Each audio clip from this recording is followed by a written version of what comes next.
Je crois que Maybelline a mis en vente par erreur leur nouveau fond de teint sur Amazon et j'ai sauté sur l'occasion. En 3 secondes, j'ai cliqué, je l'ai acheté et je l'ai reçu. Il n'a même pas encore été annoncé par Maybelline, mais écoutez, je l'ai entre les mains donc je vais le tester. Avec ce fond de teint, ils ont sorti aussi un concealer et celui-ci, ils l'ont pas mis par erreur donc du coup, je l'ai pas et je le testerai quand il sortira. C'est le nouveau fond de teint Lifter Plump and Glow. Moi, j'ai la teinte 336. Franchement, je l'ai acheté à l'œil. Non, vraiment, je suis trop forte, quoi. Dans un état de panique et tout, j'ai voulu commander vite et j'ai pris ma teinte. On est sur un fond de teint couvrance moyenne et lumineux. Écoutez, c'est parti. Écoutez, on va voir si oui ou non. Ok. La teinte, je suis désolée, mais je suis trop forte. Il y a des talents qu'on n'explique pas. Je vais essayer de couvrir tout ce qui est petites taches ici pour qu'on voit un petit peu la couvrance.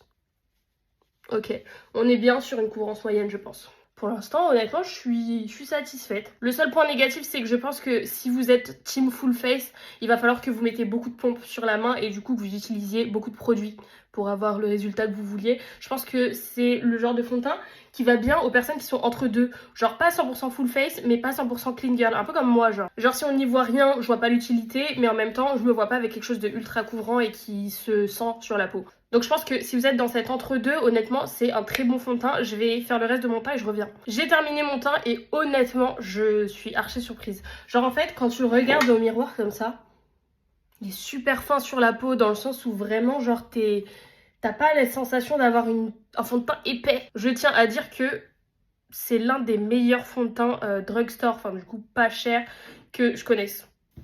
Si ce n'est le meilleur. Franchement, jusqu'ici, j'allais dire le stick de chez Essence.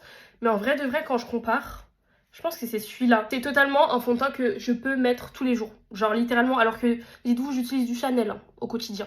Donc pour que je puisse dire ça, c'est que c'est vraiment, il est bien. Je suis agréablement surprise étant donné le niveau qu'il y a dans les fonds de teint petit budget en 2025. C'est aberrant.